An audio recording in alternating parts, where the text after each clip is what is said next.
Halo semuanya, welcome back di Tiang Jauh Podcast Bola untuk semua dari Popo on the Radio. I'm your host, Popo Kusen, bukan pandit. Dan seperti biasa kita akan mereview pertandingan Liga Inggris weekend kemarin ya. Cuma ada 5 sih, jadi gampang aja kita review satu-satu ya.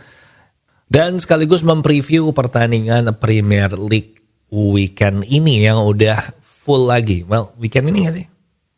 Well, nggak weekend sih, minggu depan ya. Midweek depan. Tapi ya nggak apa-apa, nanti kita akan tetap mempreview ya. Walaupun ya minggu depan bakal sedikit awkward sih ya, karena belum ada pertandingan apa-apa. I guess weekend ini apa sih? Carabao Cup ya? Atau apa ya? Semifinal Carabao Cup. Apa sih? Nantilah kita cek lah. Tapi sekarang kita kita review dulu pertandingan weekend kemarin.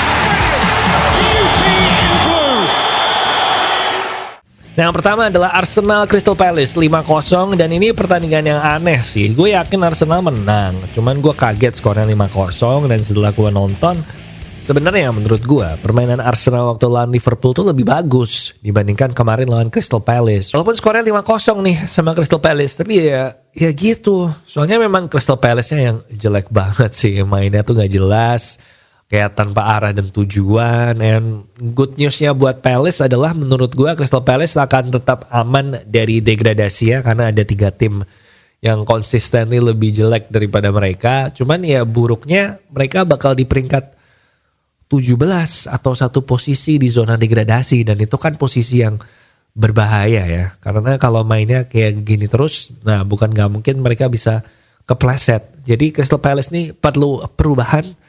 Walau kayaknya si Roy Hodgson aman sih ya dari tekanan fans maupun ownernya, dan ownernya sih yang di boo ya sama fansnya Palace. Arsenal, again mainnya mereka gak sebagus waktu lawan Liverpool, tapi kalau lihat skornya 5-0, kemudian Martinelli ngegolin kan di injury time itu 2 gol, kayaknya itu bisa jadi confidence booster yang mereka butuhkan.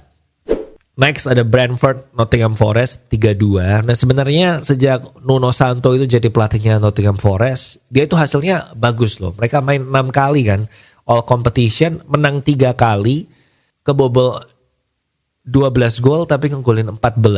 Nah jadi dari 6 pertandingan itu, 3 pertandingan itu skornya 3-2 kayak pertandingan ini lawan Brentford. Nah kenapa bisa gitu? Menurut gua problemnya Nottingham Forest ini ada di kipernya. Karena kipernya kan Matt Turner ya. Si Nuno Santo waktu masuk ke Nottingham Forest juga akhirnya tetap milih Matt Turner jadi kipernya, dan menurut gue memang gak apa-apa, soalnya Matt Turner ini memang bisa melakukan penyelamatan spektakuler. Contohnya waktu lawan MU tuh kan, dia save-nya kan bagus-bagus tuh. Nah tapi Matt Turner ini punya kelemahan, yaitu dia gak nyaman pakai kaki, dan dia itu kayaknya dianggap lemah dalam mengatasi crossing ya. Karena kalau lu lihat Brentford Nottingham Forest, tiap mereka dapat corner, tiap mereka ada di posisi mau crossing, mereka ya crossing aja gitu. Dan cornernya di mereka tuh in swing terus gitu, yang ngarah ke kiper gitu loh. Jadi yang ngelengkungnya tuh ke arah kiper. Kayak seolah-olah mereka ada scouting bahwa si Matt Turner ini lemah. Mungkin kayak De Gea awal-awal gitu dulu ya, penyelamatan spektakuler tapi lemah lawan crossing. Tapi kelihatan sih kalau Nottingham Forest ini tuh memang rindu sama kiper yang menurut gue berjasa besar menyelamatkan mereka dari degradasi musim lalu, yaitu Keylor Navas. Ya iyalah, kalau belum ngebandingin Turner sama Keylor Navas ya beda jauh dong. Gitu. Menurut gue ada waktu kan nih bulan Januari buat dapetin kiper baru, atau si Matt Turner, I don't know, dikasih pelatihan khusus. Tapi kayaknya perlu sih Nottingham Forest ya. Next ada Sheffield United West Ham 2-2, dan sering banget kita sebagai atlet, terutama atlet yang gue bukan atlet ya. Seringkali sebagai atlet lu tuh harus mampu memanfaatkan kesempatan yang lu dapetin, dan itu yang kemarin dilakuin sama Maxwell Cornet. Jadi Maxwell Cornet ini kan tahun 2022 pindah ke West Ham dari Burnley kan, tapi dia nggak tahu kalau ternyata West Ham itu bakal beli Muhammad Kudus. Nah Muhammad Kudus ini jadi starter, Cornet gak pernah starter, tapi ini Piala Afrika, Muhammad Kudus dipanggil Ghana. Jadi akhirnya kemarin waktu lawan Sheffield United, Cornet menjadi starter untuk pertama kalinya di musim ini. Dan ini bahannya penampilan kedua Cornet buat West Ham sejak di pekan pertama, gila ya. Dan dia mengambil kesempatan itu dengan mencetak gol pembuka West Ham sekaligus gol pertamanya Cornet buat West Ham. Dan selesai pertandingan di wawancara kan dia bilang ya kuncinya adalah kesabarannya dan gue berhasil mendapatkan itu. Sayang sih gak menang, tapi ya semoga bisa ngegolin lebih banyak lagi buat West Ham. So Sheffield United 2 sama West Ham. West Ham ya gitulah. Lumayan seru ditonton sih West Ham.